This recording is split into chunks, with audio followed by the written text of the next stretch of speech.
एक हदीस मुबारका है, हज़रत अब्दुल्ला बिन उमर रवायत करते हैं कि हम मस्जिद में नबी अकरम सल्लल्लाहु अलैहि वसल्लम के सामने बैठे हुए थे।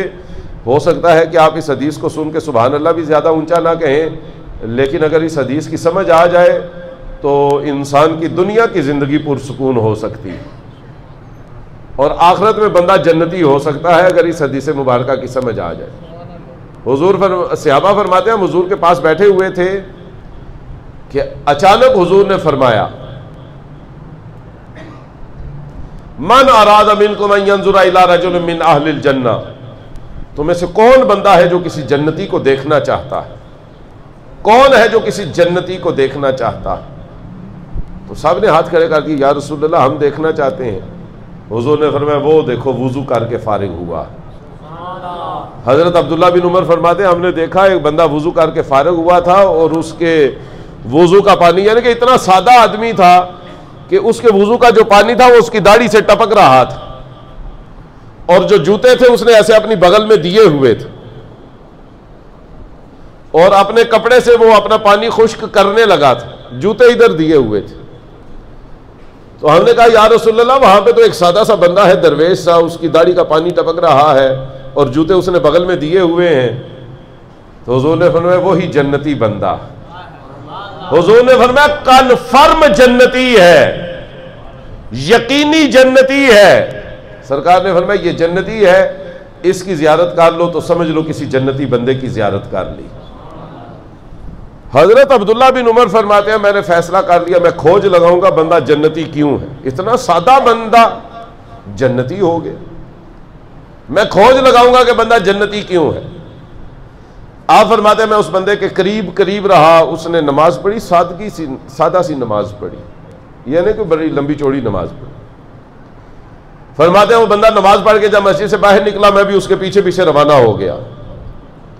वो आगे आगे चलता जा रहा था, मैं उसके पीछे पीछे, फिर मैं उसके बराबर हो गया और मैंने उसे रोक लिया और मैंने उसे रोक के कहा कि मेरा एक मसला है और वो मसला ये है कि मेरे वालिद साहिब मेरे ऊपर नाराज हो गए हैं, उन्होंने मुझे घर से बाहर निकाल दिया, तो अगर आप मुझे अपने साथ 2-4 दिन के लिए रख लें तो इतने दिनों में मेरे वाले साहब राजी हो जाएंगे तो मैं घर वापस चला जाऊंगा।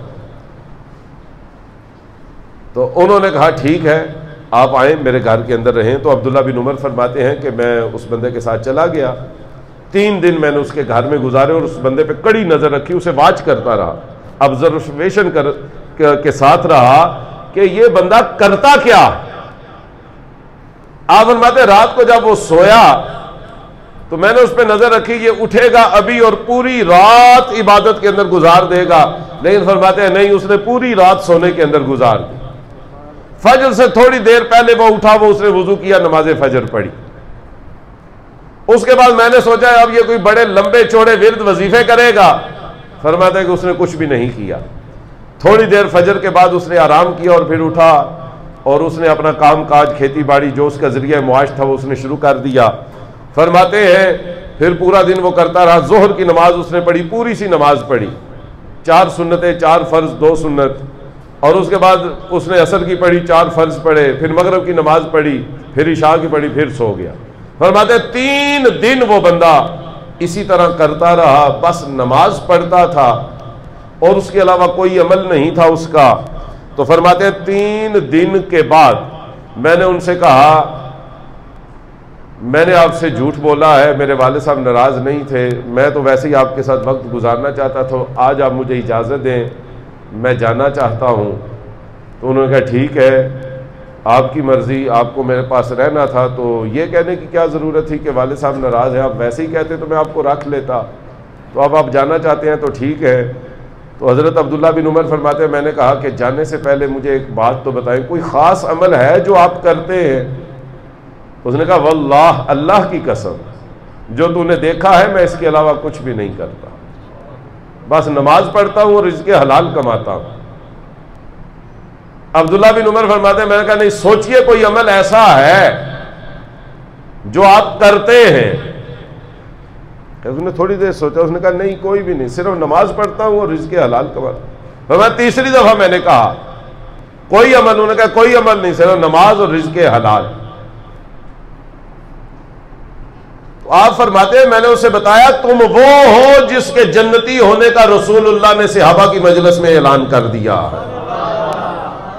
कोई अमल ऐसा है जो तुम्हें जन्नत में ले गया है, कोई तो अमल होगा।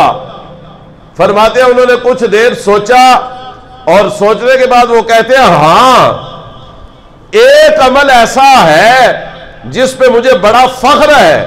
मैंने पूछा वही तो असल अमल है, बताइए वो क्या अमल है। उन्होंने कहा वो अमल ये है कि अल्लाह ने जिस बंदे को जितना दिया है मैं उससे हसद और बुग़्ज़ नहीं रखता, मेरे इस दिल में किसी का हसद और बुग़्ज़ नहीं है, मैं किसी से हसद और बुग़्ज़ नहीं करता। शायद यही अमल है जिसकी वजह से मेरे रब ने मुझे बख्श के जन्नती कर दिया है। हजरत अब्दुल्ला बिन उमर फरमाते मैंने जाके हुजूर को बताया कि ये अमल है। हुजूर ने फरमाया वो सच कहता है, वो सच कहता है, वो सच कहता है। उसका दिल इतना साफ है कि मेरे रब ने उसके दिल की सफाई की वजह से उसे बख्श के जन्नती कर दिया। पता चला इसको साफ करना बड़ा जरूरी है। देखिए अजीजाने गिरामी कदर, हमें क्या जरूरत है किसी से हसद करने की। जो हमारे मुकद्दर में है वो अल्लाह ने हमें देना ही देना। यकीन जानिए जो मेरे मुकद्दर में है वो मेरे भाई को भी नहीं मिल सकता, जो आपके मुकद्दर में है आपके साथ वाले दुकानदार को नहीं मिल सकता। आप मंडी में चले जाएं, वहां पे 15 रेड़ियां लगी हैं, 12 बंदे वहां पे सौदा बेच रहे हैं, 3 बंदे जुमा पढ़ने आ गए होंगे। ये जो 3 बंदे अपनी रेड़ियां छोड़ के या अपनी चिंची वहां पे खड़ी करके या दुकान किसी के हवाले या बंद करके जुमा पढ़ने आ गए हैं, जो इनके हिस्से का रिज्क है साथ वाली रेड़ी, दूसरे चिंची वाले और साथ वाले दुकानदार को नहीं मिल सकता, क्योंकि ये रब्बे कायनात का उसूल है। जो उसके घर आ जाता है वो उसके हिस्से का रिज्क संभाल के रख लेता है। ये मिल के रहेगा अजीजाने गिरामी। जब मिलना वही है जो हमारे मुकद्दर में है, तो फिर सोचिए फिर हसद और बुग़्ज़ की क्या जरूरत है। इसलिए अजीजाने मोहतरम, इस दिल की जो सफाई है वो बड़ी जरूरी है। दिल की सफाई और सुथराई के ऊपर खुसूसी तवज्जो देनी।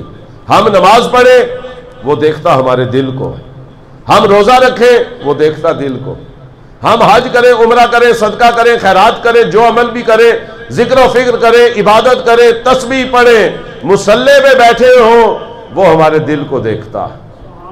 और ये जितना साफ होता है अल्लाह ताला उतना बड़ा अजर मकाम और सिला अल्लाह बंदे को अता फरमा देता।